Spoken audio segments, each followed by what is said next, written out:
And good morning. You're listening to Kevin Miller, KIDO Talk Radio, 107.5 FM, 580 AM. Our great friend Lori Otter joining us. It's been a while. How are you, ma'am? I'm doing great, Kevin. How are you? I'm pretty good. Like we like to say, still employed. Exactly. Well, that's a start, Kevin. That's a start. It is. Let's catch up with you. How is life out of the public spotlight, ma'am? Well, it's refreshingly calm and refreshingly, we're busier than I think we ever thought we would be at this point. But it's nice. I mean, the spotlight, we were in it for a long time, and we're kind of enjoying just hanging out and doing our thing and remembering figuring out what our new normal is, really. Boy, it must be a culture shock, refreshingly so. Again, the first lady of the state for so many years, responsible for so many things, always in the public spotlight. Now you get to just hang out and have fun with Butch, and now you've got a new business venture as well. Yes, it's kind of like there's different times in your life where you get to reinvent yourself. So was a teacher for 15 years and a principal, and then did the first lady thing with Butch while he was governor, and now I've started. I still run the Idaho Women in Leadership, which is trying to get women to run for office and do that sort of thing. So keeping busy with that, and then also got my real estate license in anticipation of this year and wanting something to keep myself occupied with. So I signed on with Berkshire Hathaway, Silverhawk Realty, with Tracy Casper, who's an amazing female business leader and broker for the state and really national. So I'm really excited about it. It's going really well. And, Butch is keeping busy. He's on boards and he's, getting all the honeydew lists done that kind of piled up for the last 12 years. So it's been great. I've loved having him home. All the sprinklers work, all the irrigation system's up and running, and, he's on top of things. So it's really, we're doing very well, Kevin. We're very happy. Well, Lori Otter joining us, Kevin Miller in the morning, KIDO Talk Radio.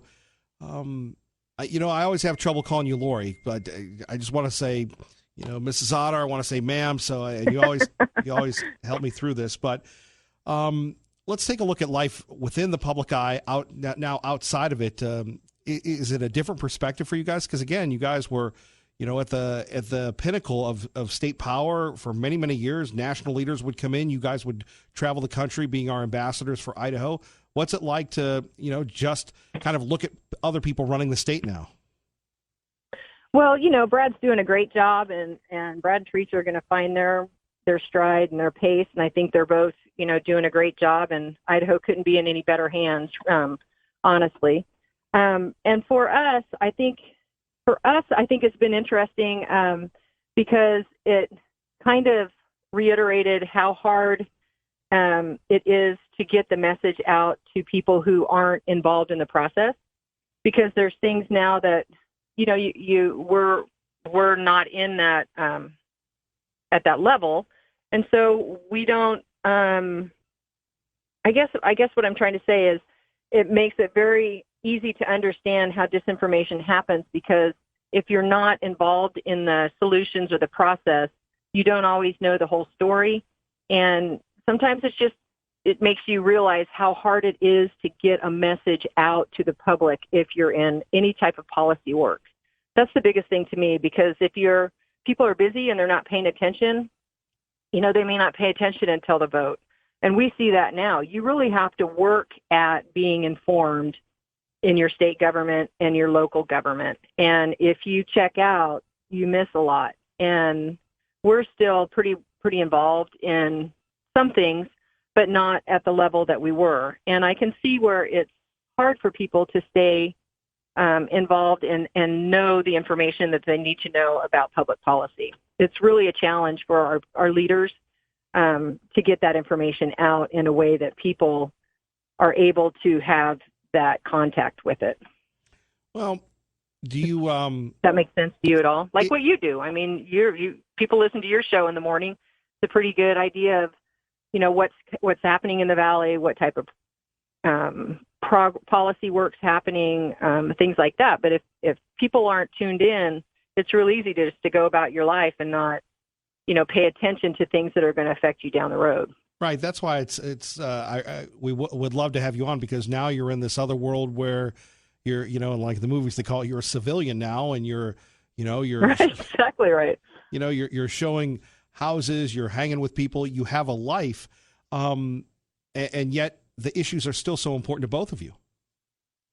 Yes, and in all fairness, I think from our perspective, we had to take a step back and disengage a little bit in order to, you don't want to be that person, right? You don't want to be the person that thinks they're still governor and first lady. You have to disengage and give Brad and Teresa their space and let them do their thing. And then we'll slowly come back around to the things that, and we've been to fundraisers, and we'll start hosting, and we'll start supporting people that, we believe in as far as policies, and Butch is doing a lot of that on some national boards. So when you start talking about, how do you stay engaged, you have to follow your passion, and that's what Butch and I have always done. Idaho always has been important to us, and it always will be important to us. So we probably maybe follow a little bit closer than some people do, but it's harder to get information. I think you just have to pay attention. You have to watch the news. You have to listen to the shows. You have to do your homework. You have to do more than listen to the coffee shop stuff. You have to work at being informed in this day and age, because it's too easy to be told things that are, one person's opinion. Sure. So. Lori Otter joining us, Kevin Miller, KIDO Talk Radio. So have you always wanted to do the real estate thing? I mean, from first lady to real estate agent, and we see the ads, you'll take care of people and their critters as well. Yeah, I know, exactly right. I am thoroughly enjoying it. I really enjoy. I work mostly with buyers right now, so we obviously have a lot of people coming in state, trying to do a lot of relocation business with companies that have people coming in, because we have a lot of growth in that area. And there's nothing I like doing better than introducing Idaho to people, right? So I just thought, what a great marriage of that. And I watch all those house shows, Fixer Uppers and all of those shows. So, which is like, this is a natural for you, because I'd always be, open house, let's go look. I've always enjoyed that. So it's been a lot of fun, and it's fun to show Idaho to people that are here, and they just want to find a place where things make sense again, and where things are sane, and they can raise their kids. And the people that I've worked with coming out of state, I know there's a lot of controversy on that, but I've met some of the best people doing this job, and for me, it's a good fit. It sounds like it. When you take a look at the growth, and again, you have a very unique position. You were in on meetings. You know the planning. You know the growth. You were the first lady when we had cul-de-sacs that were empty. So when these people come in, they go, "Wow, has it always been this way?" No, it was through the stewardship of you and Governor Otter and others, and now Governor Little that got us through those tough times. It's amazing when we see the transformation. Housing prices were horribly cut, and now it's just blowing up big. Well, you can only have growth if you have the economic basis to support it. If you have the businesses, that people can come in here and get a job. And so, we were at 11% unemployment during the worst of times. Now I think we're down to like 2%, 3%. So we're almost at that underemployment process. So we need people to come in, and we need new houses, because you have to be able to support the economic base of the businesses through the employee pool. And I can tell you, I think there's sometimes when we don't get a big shot at a lot of the larger corporations, just because we don't have that. At that time, maybe we didn't have the employment pool that we needed to fulfill their needs.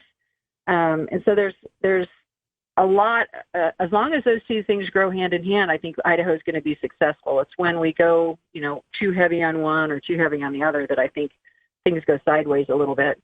But man, the people that are coming in here are businesses that are coming in. Price Pump just opened up, and that's a California business that came in. And I really wasn't in on a lot of meetings, but I keep my mouth shut and my ears open, and I knew that the housing market was going to continue to be good. And I thought, well, that's something I can learn. That's a new career, and I can use my name, and I can use the contacts that I've made, and I love people. So, that's a good marriage for me. But I don't see an end in sight anytime soon. It might soften a little bit, but I don't see, not with interest rates the way they are today. I mean, my God, they're crazy. A 10-year ARM is 2.78 today. And I mean, the interest rates are just crazy. Yeah. Lori Otter joining us. Kevin Miller, KIDO Talk Radio. Okay, you're an educator, so maybe it wasn't that big of a deal, but going to the real estate school, I mean, it's learning a new thing. You're in class with a bunch of kids, or not so many kids. No, I did kind of tip the age curve. And I get asked that all the time. What on earth are you doing? But I was like, it's 2 weeks out of my life, 2 tests, and you can take the test as many times as you need to. So I'm always like, whatever. If you don't try, you don't get anywhere in life, right? So, right. But I love education, but it was a different type of learning for me, and it's like baptism by fire. So for all the new agents out there, or people that are thinking about doing it, make sure you get yourself a good broker, that like Berkshire Hathaway, good broker that'll work with you and make sure they take you through things and teach you how to do real estate the correct way. So you stay out of what I call real estate jail, so it's but it's a big responsibility. And with, anything that's important, with great opportunity comes great responsibility. And so there's a lot more to it than just showing houses. That's for darn sure. And contracts and things like that. But that's the type of stuff that I'm just, geeky enough to enjoy. So it's kind of fun. It does sound like it. More coming up with Lori Otter next. Kevin Miller, KIDO Talk Radio. We're joined by Lori Otter. She's with us right now, KIDO Talk Radio, talking about her new career in real estate. By the way, a website, an email, a phone number if people would like to talk to you? Just Lori Otter at actually, it's just on my Facebook page. It's just Lori Otter Real Estate at Berkshire Hathaway. Otter Girl 1009 at msn.com. I'm pretty easy to find. We're in the phone book still, so I'm just still trying to get all of that figured out. I'm not that organized, Kevin.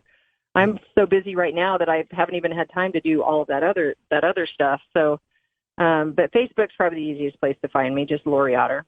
So now, have we had so many people come into the state new that they don't know that you were the first lady for so many years? Have people come in and contacted you that don't know your history? No, I think most people now are pretty savvy, and there's so many real estate agents out right now that people tend to do their homework. It's a lot more competitive, I think, than it used to be, and people will, the internet's a great thing. They could do their homework pretty easy on somebody. Just Google your name or look you up on Facebook, and they have a pretty good idea. I've not met anybody. Sometimes in the relocation, like for St. Al's or some of those people that are coming in, they haven't. But usually they figure it out because they'll run your name through the thing, and then everything comes up, and it's like, hey, did you do that? But I don't bring it up. Sure. It's not. That's not kind of who I am. I don't want to be defined by that. I just want them to know that I'm going to do the best job I can do for them. But if they ask me about Idaho, it's pretty evident that I know it. I know the state, right? I know the Ada County and some of the different nuances about where they are and what they're going to be doing. So, but I don't know. People that want to know, are going to find out, and that's okay. Well, no, I think it's a good thing, but we have so many people coming in, you wonder, right. A lot of people, it's the ADD world that we live in. Well, I will tell you that we do get a lot of people that when they come in, they know who the governor is. They know the legislature's predominantly Republican. They know kind of the social environment that they're going in. And frankly, most of them have done their homework, and they know the name Otter. They know Governor Otter. And so by proxy, when they see Lori, they put two and two together. And, it's great. It's great because that means that they're looking for a place that aligns with their values in a lot of senses.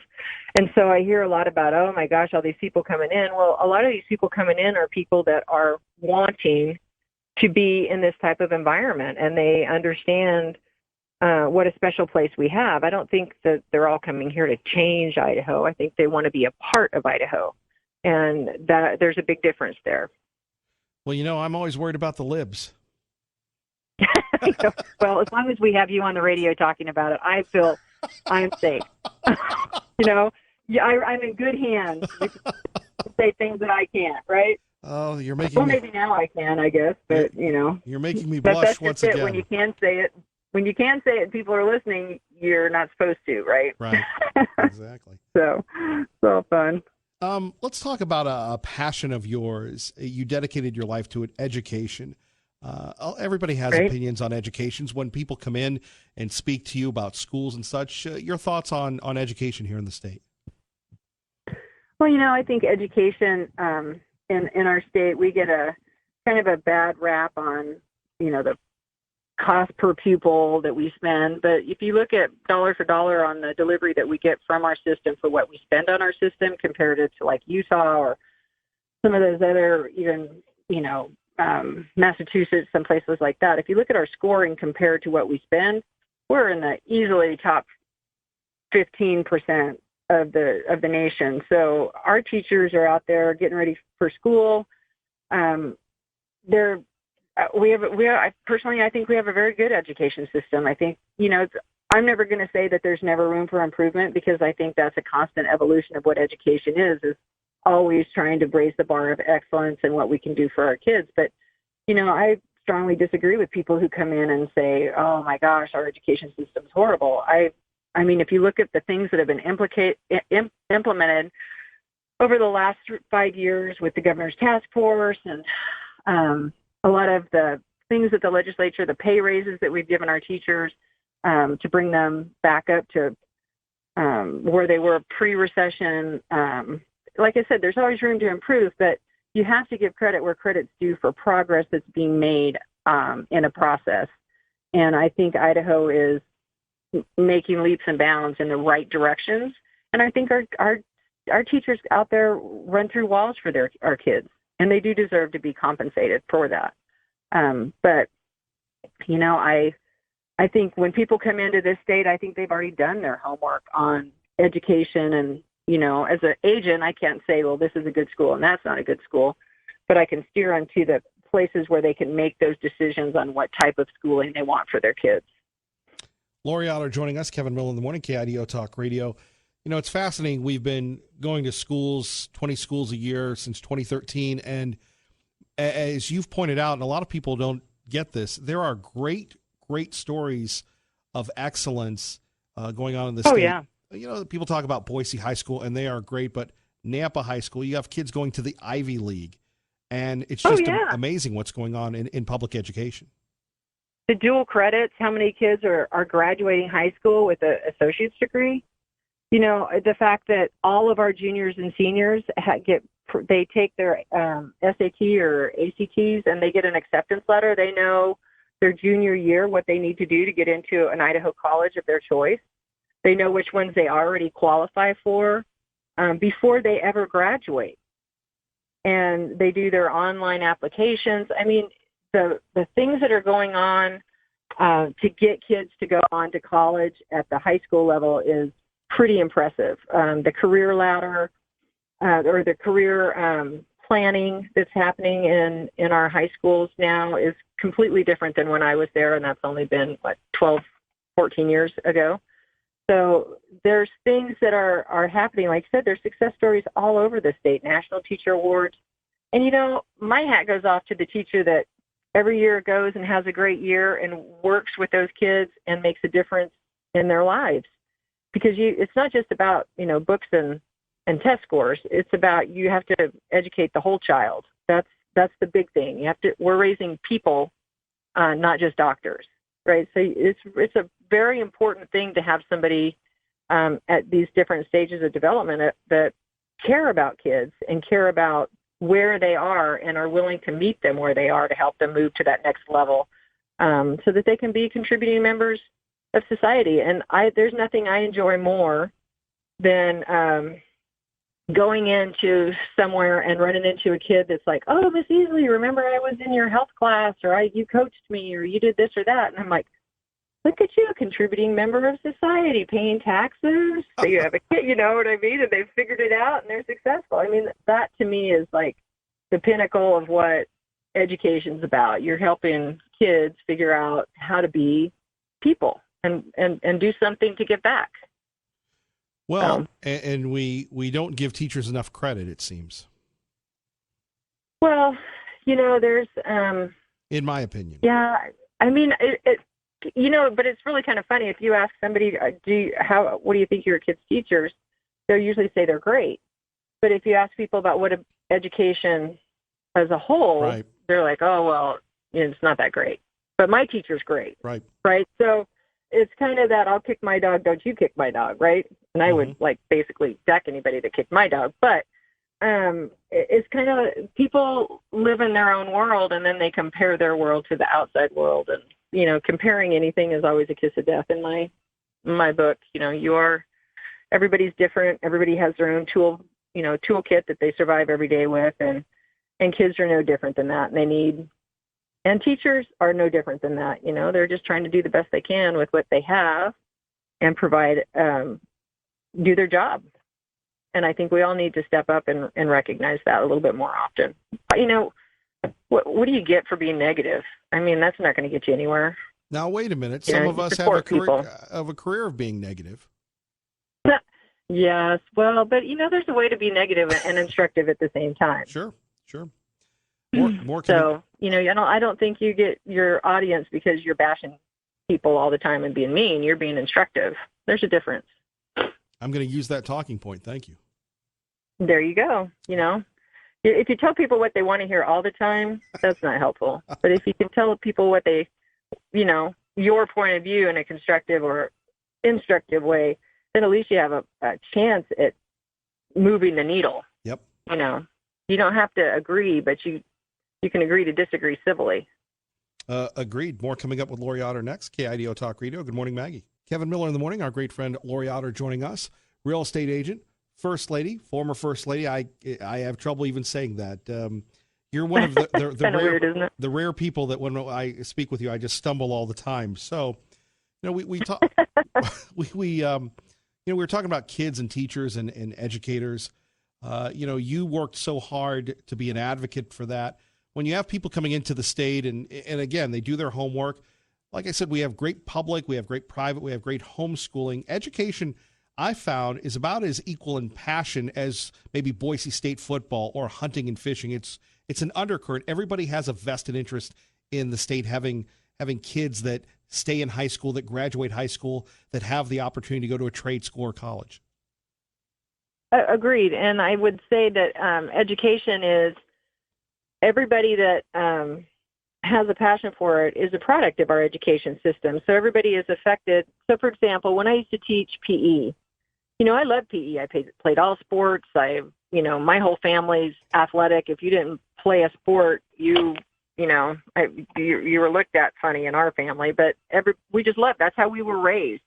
That's what we did. We played basketball. We played volleyball. We played softball. We did everything.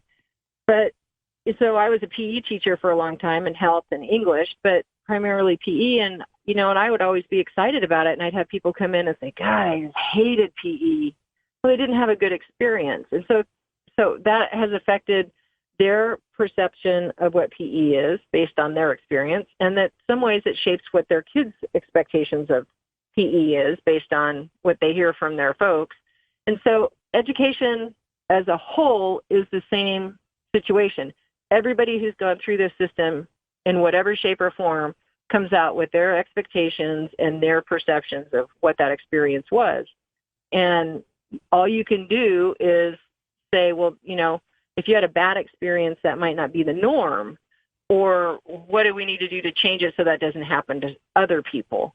So everybody has their bag of tricks and everybody's approaching it from their own perception. And so that's where you have to get to the point where it's like, you have to be able to say this is what's acceptable to us and this is what's not acceptable to us, and find that common ground about how do we have everybody have a good experience.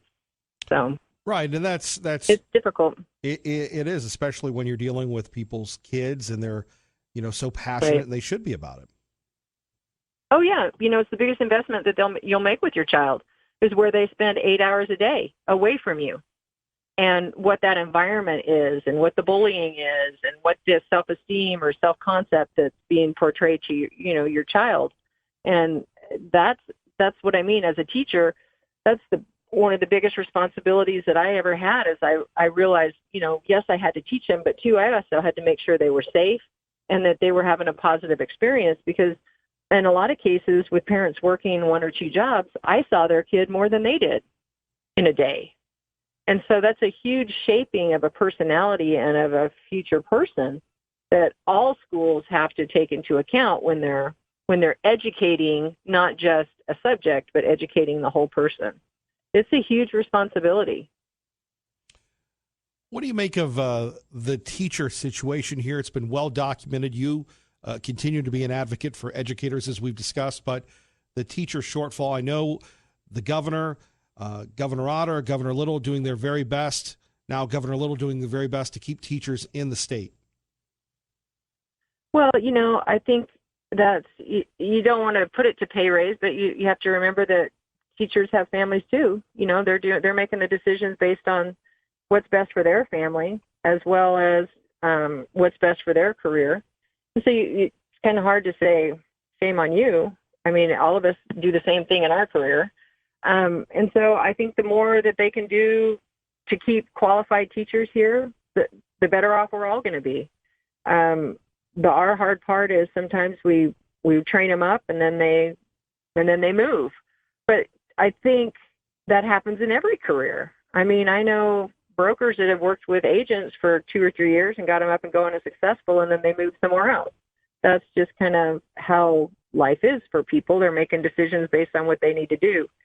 But there are programs and probably incentives that I'm not aware of what Governor Little's doing, and I applaud him. I know his heart's in the right place with education, and I'm 100% positive that he's going to champion education. He's taken on a legacy that has positioned him very well with the IBE, which is the Idaho Business and Education Group, that's really taken an active interest in how do we not only improve our schools, but how do we also help our businesses have the employee base that they need to sustain, because it's a partnership.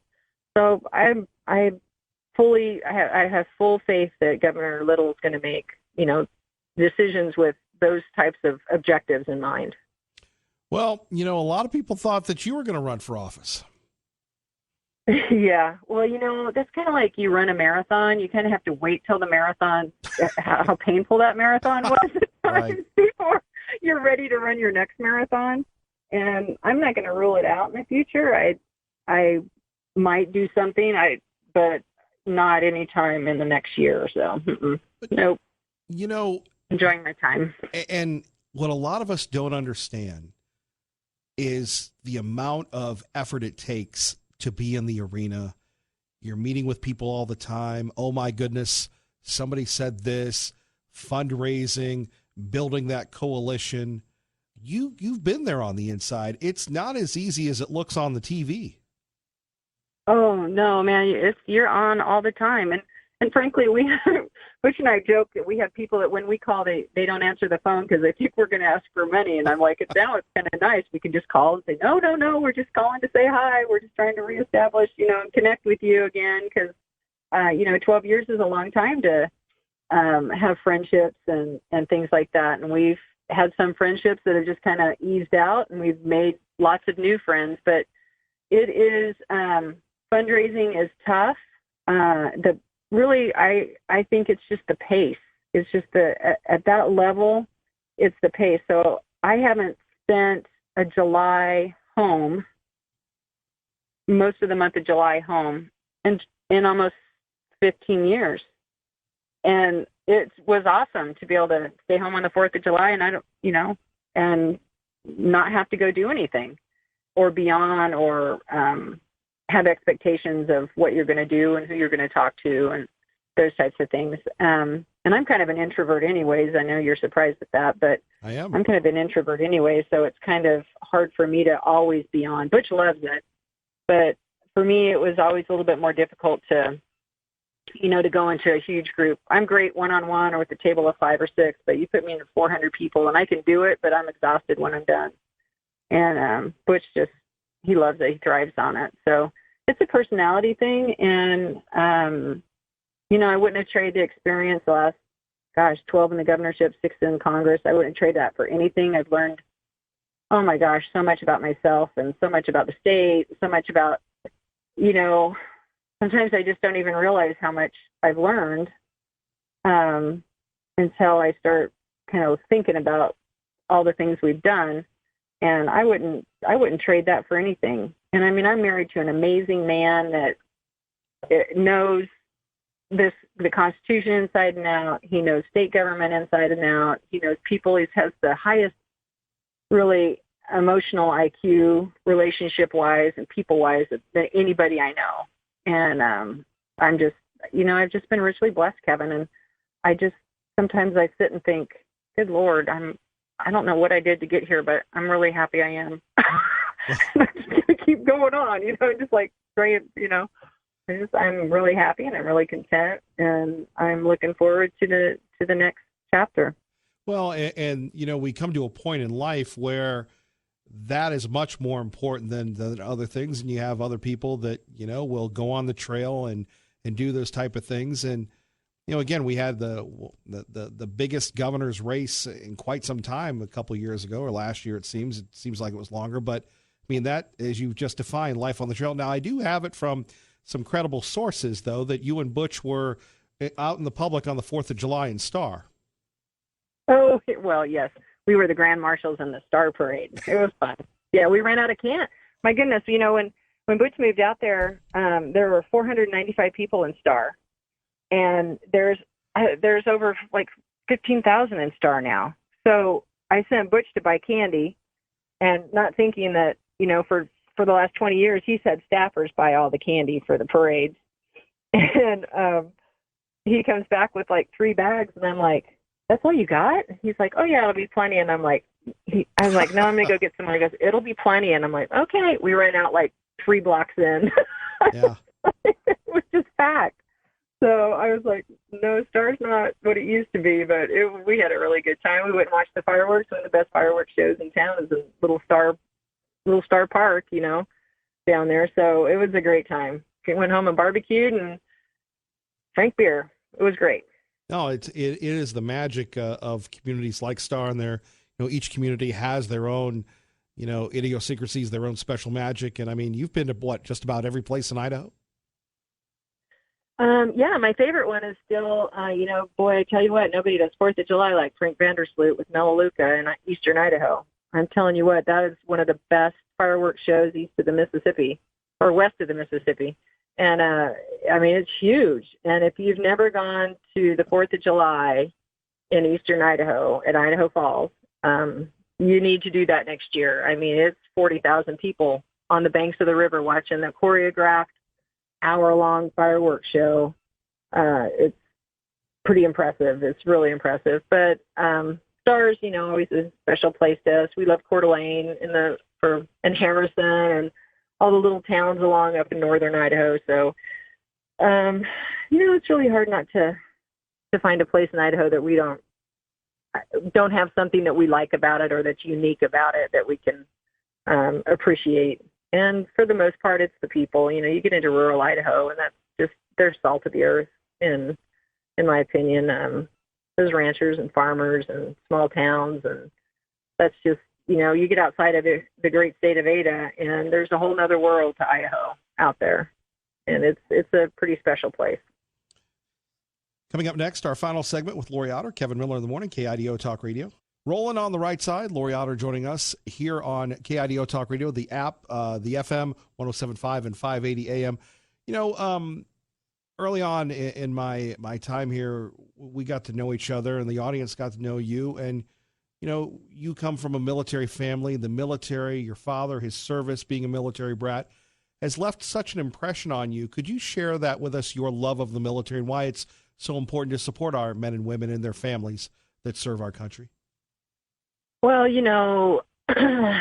my dad was career Navy, so I grew up in that environment. I have two brothers that served in the Navy, one in nuclear subs, and the other was machinist mate in the Navy for 25 years, and they're both retired. So living on bases and growing up in that environment and seeing, you see your dad when you're a young girl, and you see your dad, floating away, and you're sad, but then, the amount of pride that you see when they come in after their, Westpac tours. I remember those big ships coming in and everything. It's pretty impressive. And so watching my mom raise four kids going back and forth, East Coast, West Coast, San Diego to Pensacola, seeing how, my dad handled being gone, and just knowing that what it does to the family unit, and how most people would think it might be really hard on a family unit, but it also can make it very strong. I grew up knowing that my family always has had my back. My brothers might be throwing something at me, but they'd help me if I needed it, right? Or my parents, or it's just a different way of life. And when you see the sacrifices, and frankly, as Butch being in office and with the conflicts that we've had overseas, we've been to many funerals, and to see those moms and wives and kids lose their loved ones, there's no greater sacrifice than someone who's in the military and those who wait for them to come home. To me, it's just truly a selfless. It's a very selfless occupation. And talk about people that are willing to put themselves in the path of harm's way for the common good. To me, and I guarantee you, if I had been born 10 years later, I'd have gone into the service. But my dad was kind of like, no, it's a little early for girls in the Navy yet. And he was right. But I tell you what, if I had a daughter, or if I would not hesitate. I just think it instills that sense of discipline, self-discipline, service to others above self.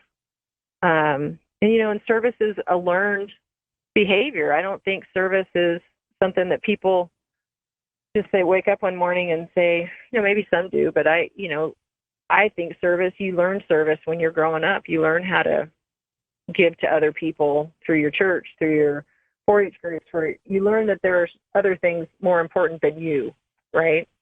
And to me, the military that's the pinnacle of service above self. Agreed. More with Lori Otter next. Kevin Miller, KIDO Talk Radio. Good morning, Dave. Thank you, Larry. Appreciate that. When you guys were in Congress, what was that like? Most of us just read about Congress and, see the beautiful rotunda, maybe on television. Maybe we get to visit D.C. But that had to be a big highlight.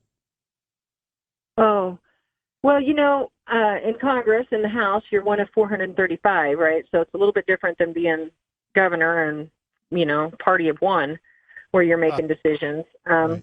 So Congress is an amazing beast to try to comprehend. And I don't know a third of what happened, but like Butch does. I mean, he was there 6 years. I was on the sidelines watching how things went down. But boy, I tell you, we went in with the majority and we left with the minority. So we were there during the Bush era, and you would think that would have been simple, but even back then, it was still very complicated with the Patriot Act and 9/11, and all of that happened during Medicaid Part D or Medicare Part D. So legislation, big legislation that affects generations and generations to come, happened during that time, and you just really, you just come to admire the beauty and the ugliness that is our republic, right? It's ugly, messy, nasty, hard, beautiful work. And my hat goes off to anybody who's willing to put themselves on that playing field and get in there and look at shaping the next 30 years of this country. And that's kind of how you have to look at it when you're in it, because sometimes you don't see, you never see it when you're in it, the impact, unless you're focused on what that impact's going to be 5, 10 years, 15 years, the next generation down the road, which is why they're like starting to tackle the balanced budget amendment on the deficit. So there's Congress. You're right. It's absolutely fascinating. You can sit in the gallery and watch it on the floor, and you just get chills because you're thinking of all the people that have walked these halls, have walked up these steps, and you can see the marble steps in the Capitol and in the White House, that the marble is actually got a dip in it from all of the feet going up and down the marble stairs. And so it's the sense of history. I mean, my God, they have trees back there that are older than our whole state, And so but the sense of history and the sense of place and the sense of this is where we had created our country just gives you chills. If you've never been to Washington, D.C., go. Once you get there, everything's free. All the, it's all the museums and all the tours and everything like that. Most all of it's very inexpensive. But you just got to get there and experience that sense of history. And it really does, I think it reinstates a lot of pride in your country when you're back there and you see the process and you realize it's just this big, beautiful, ugly thing that happens, and that's us. That's America. Lori Otter, we've got 30 seconds left. We appreciate your time. I know you're very busy. Anything you'd like to share with us here? Just thanks for the time, Kevin. It's nice to visit with you, and I appreciate being asked on. And God bless you for all you do. I know you're always in the fight and always looking to educate. So, like I said, as long as you're on the air, I know we got to have a voice of reason out there. Thank you, ma'am. Thanks, Kev. Have a great day. You too. Take care now. Bye. Bye-bye. There we have it. Lori Otter joining us. Hard to believe time has flown so by. We appreciate her, Governor Otter, and what they've contributed to the state. Kevin Miller, KIDO Talk Radio.